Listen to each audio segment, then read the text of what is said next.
नमस्ते दोस्तों, मैं हूँ रिमिता और आज की कहानी है कर्स्ड की यानी सिहिर पहला कोर की। So without wasting any time let's get into the horror coaster ride of this movie.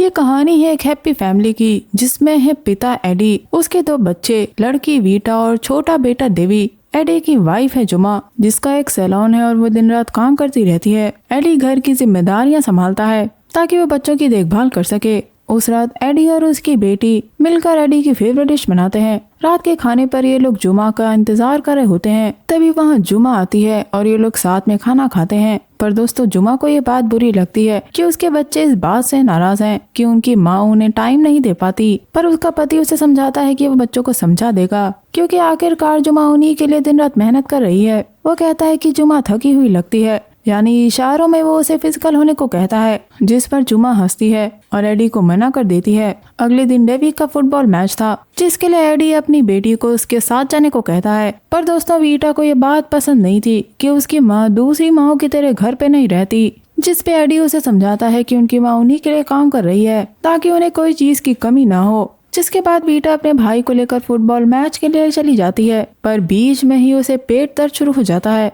जिस वजह से वो अपने भाई से कहती है कि जब तक वो वापस ना आए वो वहीं रुके। अब जब वीटा घर जाती है तो देखती है कि उसका पिता किसी और के साथ फिजिकल हो रहा था, जिसे देख के वीटा एकदम हैरान थी। ये बात वो अपनी माँ को बताना चाहती थी। तब उसका पिता उसे रोकता है, जो पहले तो उसे समझाता है कि वो जुमा को कुछ न बताए। पर जब वीटा नहीं मानती तो एडी उसे थप्पड़ मार के धमकाता है कि अच्छा होगा कि ये बात वो किसी को न बताए।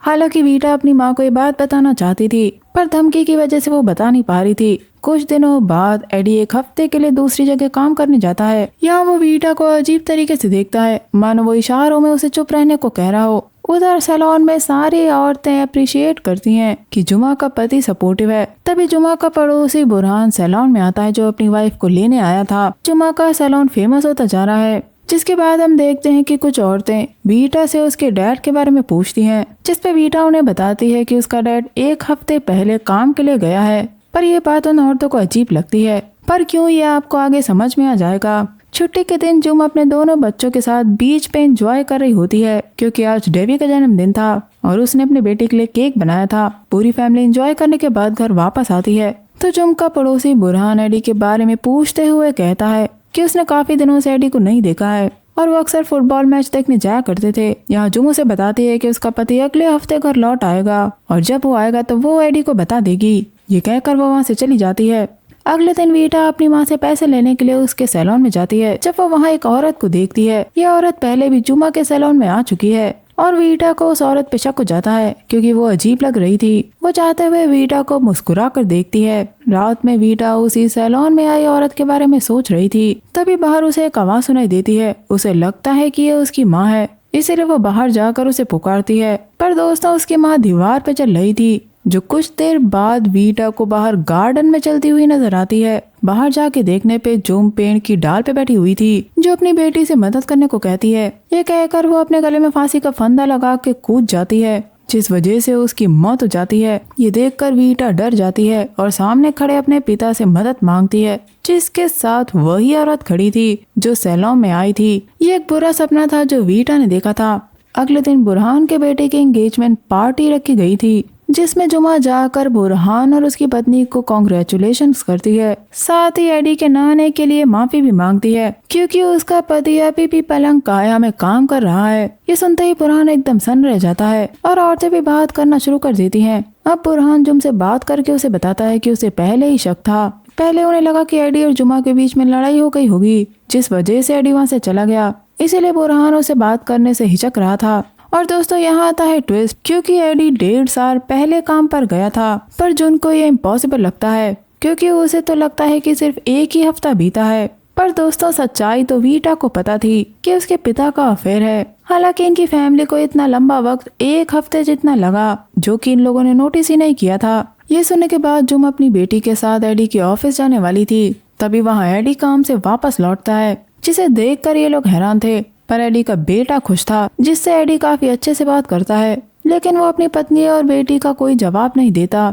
हम देखते हैं कि एडी पूरा कमरा छानने लगता है। यहाँ जो मुझसे पूछती है कि वो 1.5 साल से कहाँ था, उसे अपनी फैमिली की कोई चिंता नहीं थी, जिसे एडी इग्नोर कर देता है। दोस्तों, एडी उस घर के पेपर्स ढूंढ रहा था ताकि वो उसे बेचकर बिजनेस कर सके, पर वो घर जुम के माता पिता ने उसके नाम पर किया था और एडी इस तरह जुम से वो घर नहीं ले सकता। ये सुनते ही एडी जुम के बाल जोर से खींचकर उससे पेपर्स के बारे में पूछने लगता है, पर जुम उसे तब तक कुछ नहीं बताएगी जब तक एडी नहीं बताता कि वो 1.5 साल तक कहाँ था। ये सुनकर एडी वहाँ से चला जाता है। ये देखकर वीटा को काफी दुख होता है। वो अपनी माँ से कहती है कि अगर उसने अपना समय घर पे बिताया होता तो उसका पिता आज ऐसा नहीं होता। पर जुम को तो सिर्फ सैलून की पड़ी थी, पर जुम को ये बात काफी चुभती है। डैड को मनाने के लिए वीटा उसकी फेवरेट डिश बना के उसे ऑफिस में देने जाती है, जिसे एडी कूड़ेदान में फेंक देता है और वीटा को बुरा लगता है। दोस्तों, एडी अपने घर से वापस चला गया था। इस बात से परेशान जुम वापस बुरहान से बात करने जाती है। जब बुरहान जुम को बताता है कि 1.5 साल तक एडी घर नहीं आया और जुम लोगों ने भी उसे मिस नहीं किया, जो कि काफी अजीब बात है। उसने जुम की फैमिली को कभी भी एडी को मिस करते नहीं देखा और अब इस बात का राज जानना जरूरी है। इसीलिए बुरहान जुम को एक उस्ताद के बारे में बताता है, जो है अहमद। वीटा जुम अहमद से मिलने जाते हैं। जब अहमद से पता चलता है कि जुम का पति गायब नहीं हुआ है, बल्कि वो किसी और औरत के साथ उसके घर में रह रहा है, जो कि जुम की तरह ही दिखती है, क्योंकि जो औरत एडी के साथ रह रही है उसने जुम के पति पर सब्दा पंडिता रातू का जादू इस्तेमाल करके उस पे स्पेल चलाया है। दूसरी तरफ हम एक अंधेरी गुफा में उसी औरत को देखते हैं जो जुम के सैलून पर आई थी, जिसे एक औरत जादू सिखा रही थी। दोस्तों, ये जादू प्राचीन काल से ही एग्जिस्टेंस में रहा है, जिससे पहले लीडर्स अपने दुश्मनों पे विजय प्राप्त किया करते थे, पर आज इसका इस्तेमाल मनुष्य अपने खतरनाक इरादों के लिए करने लगा है और ये जादू काफी शक्तिशाली है।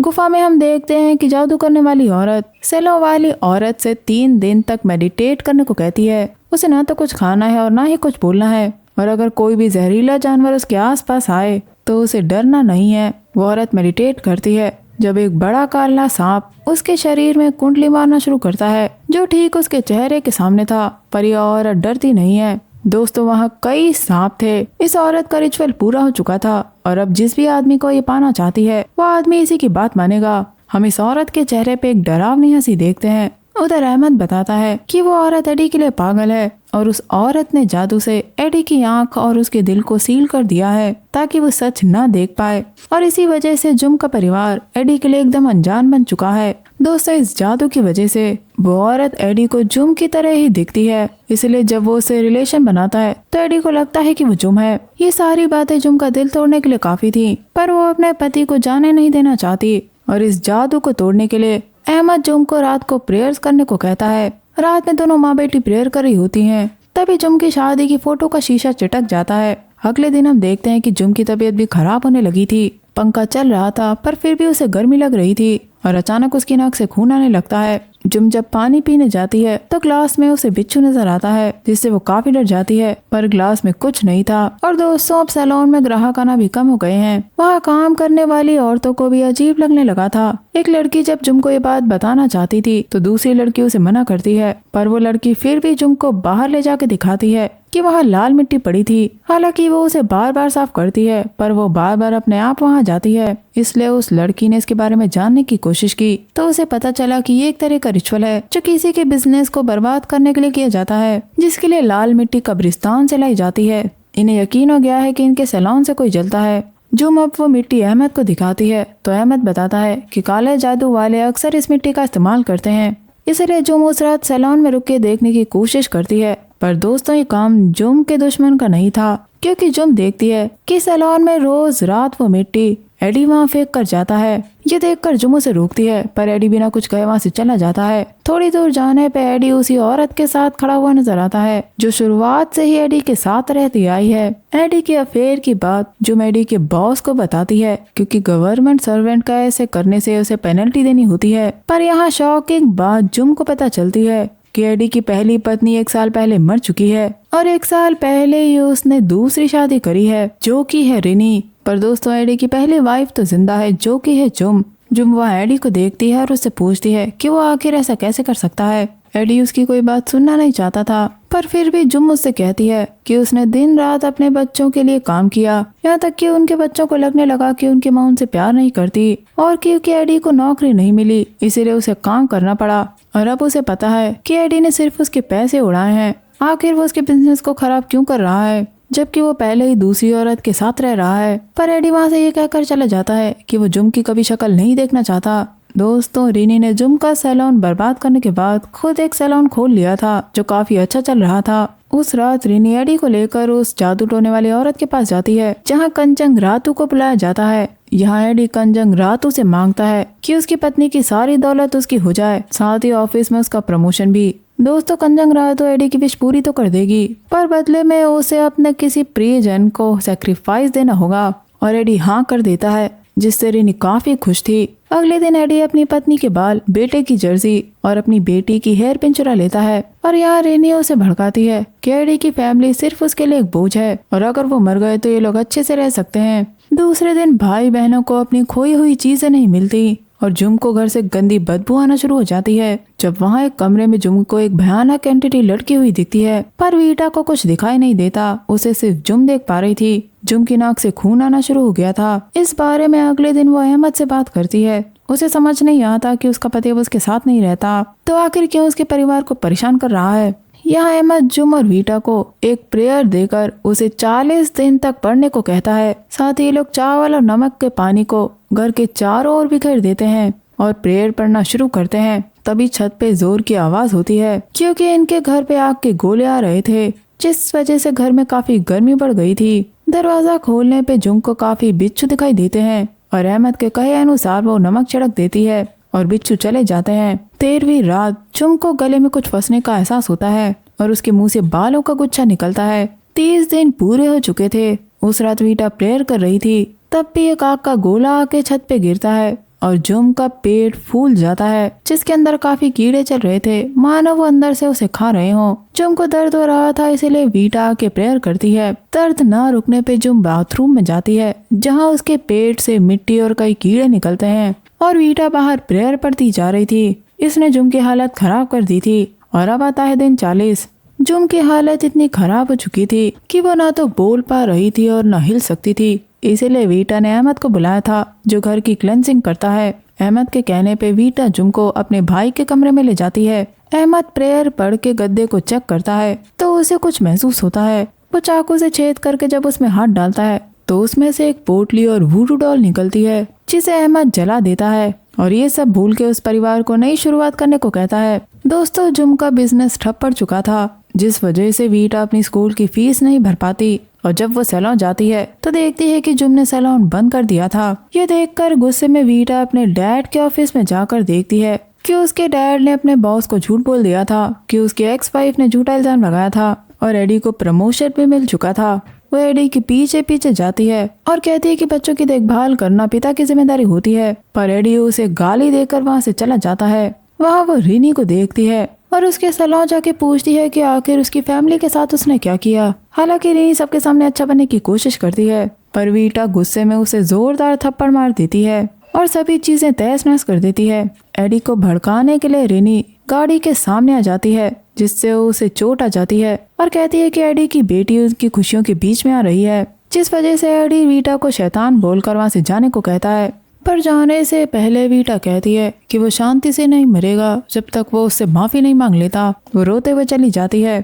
घर पे जुम अपनी बेटी को गले लगाकर कहती है कि वो लोग एडी के बिना जिंदगी जी लेंगे। पैसे की कमी के कारण जुम ने अपनी चेन बेच दी थी। जब उसे रिनी दिखाई देती है, जुम देखती है कि रिनी ने काली बकरी खरीदी थी। यहाँ वो रिनी से कहती है कि अगर वो उसके पति को लेना चाहती है तो ले सकती है, पर वो एडी से कहे कि वो उसे पहले डिवोर्स दे। पर रिनी के हिसाब से काफी देर हो चुकी है। उस रात वीटा को उसका नाम लेते हुए एक डरावनी आवाज सुनाई देती है, क्योंकि उसके पीछे एक ईविल एंटिटी चल रही थी। स्ट्रीट लाइट एक एक करके बंद हो जाती हैं और वो ईविल एंटिटी उसे हॉन्ट करती है, जिसके बाद से वीटा अजीब रहने लगी थी। वो स्कूल में पजेस्ड हो जाती है। उसके पूरे शरीर में जलन का एहसास हो रहा था, इसलिए अहमद वीटा को नमक के पानी से नहलवाता है और जुम से कहता है कि माँ की प्रार्थना सबसे ज्यादा ताकतवर होती है। रात में अहमद लोगों के साथ वीटा को बैठा के प्रेयर्स करता है तो वीटा की हालत खराब हो जाती है। हम देखते हैं कि वो ईविल एंटिटी उसका गला दबा रही थी। वीटा का शरीर तो वही था जो तड़प रहा था, पर वीटा की आत्मा उस ईविल एंटिटी की दुनिया में पहुंच चुकी थी, जो उसे अपने पास बुला रही थी।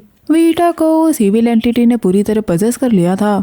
इधर अहमद और जुम वीटा के लिए प्रेयर करते जा रहे थे और उधर रिनी एडी के साथ काला जादू कर रही थी। वीटा उस एंटिटी का हाथ पकड़ने ही वाली थी, तभी उसे जुम की आवाज सुनाई देती है जो उसे बाहर आने को कह रही थी। पर हम देखते हैं कि उस ईविल एंटिटी की वजह से वीटा के मुंह से खून आ गया था और वो हवा में ऊपर उल्टी लटक जाती है। वह अहमद पे ही हमला कर देती है, पर सभी लोग प्रेयर पढ़ते जा रहे थे, जिस वजह से रिनी की नाक से खून आने लगा था। वीटा को शांत कराने के लिए उसे पोचोंग बना के लेटा दिया जाता है और प्रेयर पढ़ने की वजह से वो ईविल एंटिटी उसे छोड़ देती है और रिनी असली दुनिया में लौट आई थी। अगले दिन इन्हें पता चलता है कि एडी की डेविल से डील करने की वजह से ये सब हुआ था, पर प्रेयर करने की वजह से उनका रिचुअल बीच में ही रुक गया। सारी फैमिली आजाद होकर खुश थी, पर जो रिनी और एडी ने किया था उसकी कीमत उन्हें चुकानी पड़ती है। जब कंजंग रातू एडी को ऑफिस में हॉन्ट करती है, जिससे वो माफी मांग रहा था, पर ऑफिस वाले समझ नहीं पाते कि एडी के साथ हो क्या रहा है। एडी कंजंग रातू से भाग रहा था, पर वो उसका पीछा नहीं छोड़ती। एडी का पैर फिसलता है और वो वहीं गिर जाता है, जिससे उसे चोट आती है। उधर सैलून में भी एक औरत के बाल काफी लंबे हो गए थे। रिनी को कंजंग रातू हॉन्ट करती है और रिनी को वश में करती है और रिनी खुद को कैंची से बार बार मार लेती है। 10 साल बाद हम देखते हैं कि वीटा ने बच्चों को पढ़ाना शुरू कर दिया था और जो उनका सैलून वापस खुल गया था, जिससे उसका स्टाफ काफी खुश था। पर हेयर क्लिप से वीटा को वापस अपने डैड की याद आती है, इसीलिए रिनी के प्रोफाइल को देखकर उसकी जगह पे अपने डैड से मिलने जाती है। एडी पैरालाइज्ड हो चुका था, पर वो अपनी बेटी को अब पहचानता था और वीटा भी उसके लिए उसका फेवरेट खाना बना के लाई थी। अपने डैड को देख के वो रोने लगती है और गले लगा के जब वो वापस जा रही होती है तो उसे रिनी मिलती है, जिससे वो अपने डैड का ख्याल रखने को कहती है। दोस्तों, रिनी का एक तरफ का चेहरा खराब हो चुका था और वीटा वहाँ से चली जाती है और बस ये कहानी यहीं खत्म हो जाती है। तो दोस्तों, ये थी कहानी कर्स्ड यानी सिहिर पहला कोर की। वीडियो पसंद आया है तो हाइप और लाइक जरूर करिएगा और प्लीज कमेंट करके मुझे बताइएगा कि आपको वीडियोस कैसे लगते हैं और आगे आप क्या देखना चाहते हैं। मैं मिलूंगी आपसे अगले वीडियो में, तब तक के लिए अपना बहुत ख्याल रखिए। Stay safe, keep hunting, lots of love.